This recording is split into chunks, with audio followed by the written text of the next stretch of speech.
Hello बच्चों, let's see the following question है which technique is used in DNA fingerprinting. Options है 1 southern blotting, 2 northern blotting, 3 western blotting, 4 poly adenylation. इस question का की concept है DNA fingerprinting. Fingerprinting एक unique identity feature होता है जो हमें हेल्प करता है इन आइडेंटिफाइंग इंडिविजुअल्स। सो एक इंडिविजुअल का फिंगरप्रिंट दूसरे इंडिविजुअल की तरह नहीं होता। इसी तरह डीएनए भी एक आइडेंटिटी क्रिएट कर सकता है। So DNA unique identity character होता है जो एक दूसरे को हम सेपरेट करने के लिए यूज कर सकते हैं। सो ये स्मॉल डिफरेंस, ये बेसिस क्या होता है? Small minor differences in DNA composition या सीक्वेंसेस से आधारित प्रोसीजर है। तो अगर हम डीएनए फिंगरप्रिंटिंग का प्रोसीजर देखें, पहला स्टेप है हम पहले सेल से एक्सट्रैक्ट करेंगे और प्यूरिफाई करेंगे हमारा डीएनए को। Extract and purify DNA from cell, ये है पहला स्टेप। सो इसमें क्या होगा, हमें एक लॉन्ग लीनियर डीएनए का थ्रेड मिल जाएगा, करेक्ट। तो इसको लेके हम सेकेंड स्टेप जाएंगे, वो है रिस्ट्रिक्शन एंजाइम को इसमें डाल देना। रिस्ट्रिक्शन एंजाइम क्या करेगा, इस डीएनए को हमें स्मॉल फ्रैगमेंट्स में कट करके दे देगा।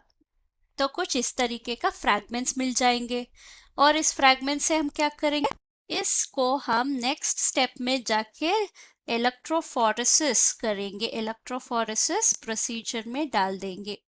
तो यहाँ पे क्या होगा, जो भी हमारा फ्रैगमेंट्स है वो सेपरेट हो जाएंगे ऑन द बेसिस ऑफ उनके वेट के। तो मॉलिक्यूलर वेट जो भी है उसके हिसाब से ये सेपरेट हो जाएंगे। तो जो भी स्मॉल फ्रैगमेंट्स है वो ज़्यादा दूर तक चले जाएंगे, जो भी बड़ा फ्रैगमेंट्स है वो स्मॉल डिस्टेंस ट्रैवल करेंगे। तो यहाँ पे हमारा सैंपल होगा। सो डायरेक्शन ऑफ मूवमेंट जो है वो इस तरफ है। सो स्मॉल फ्रैगमेंट्स जो है वो ज़्यादा डिस्टेंस ट्रैवल कर लेंगे।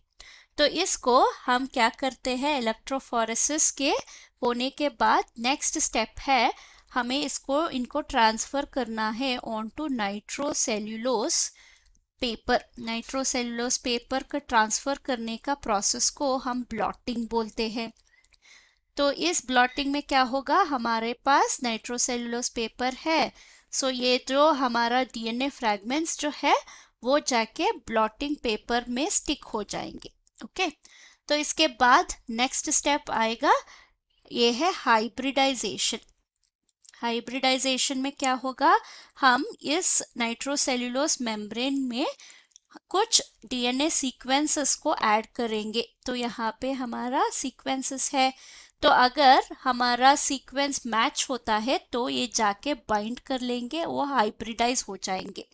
तो अगर नहीं हाइब्रिडाइज होगा तो ये स्मॉल सीक्वेंसेस जो है वो ऐसे ही सैंपल में रह जाएंगे।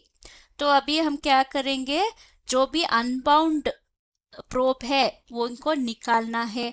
तो वॉश ऑफ अनबाउंड प्रोब। तो अभी हमें क्या मिलेगा, अभी हमें इस नाइट्रोसेल्यूलोस मेम्ब्रेन पे कुछ बाउंड सीक्वेंसेस मिलेंगे। तो ये है 2 बाउंड हमने ड्रा किया था प्रीवियस। तो ये है बाउंड सीक्वेंसेस जो हमें डिटेक्ट करने को आएगा in auto radiography. Auto radiography technique से हम इसको डिटेक्ट कर लेंगे। तो ये है हमारा डीएनए फिंगरप्रिंटिंग का फुल स्टेप। सो इसको हम बोलते हैं, इस टाइप ऑफ ब्लॉटिंग जो हम नाइट्रोसेल्यूलोस मेम्ब्रेन पे करते हैं वो है सदर्न ब्लॉटिंग। सो हमारा आंसर क्या हो गया, आंसर है ऑप्शन ए सदर्न ब्लॉटिंग। तो अगर हम दूसरे ऑप्शंस देखें, नॉर्दर्न ब्लॉटिंग जो होता है वो आरएनए रिलेटेड है। सो सदर्न ब्लॉटिंग जो है वो डीएनए रिलेटेड है। वेस्टर्न ब्लॉटिंग जो है other hand protein related blotting होता है। और पॉली एडिनाइलेशन जो होता है स्टेप हमारा ट्रांसक्रिप्शन में होता है।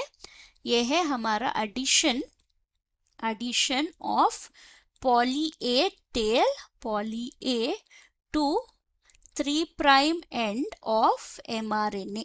सो इसको हम पॉलीएडिनाइलेशन बोलते हैं। तो आंसर है option 1। Hope you have understood the concept. Thank you and all the best.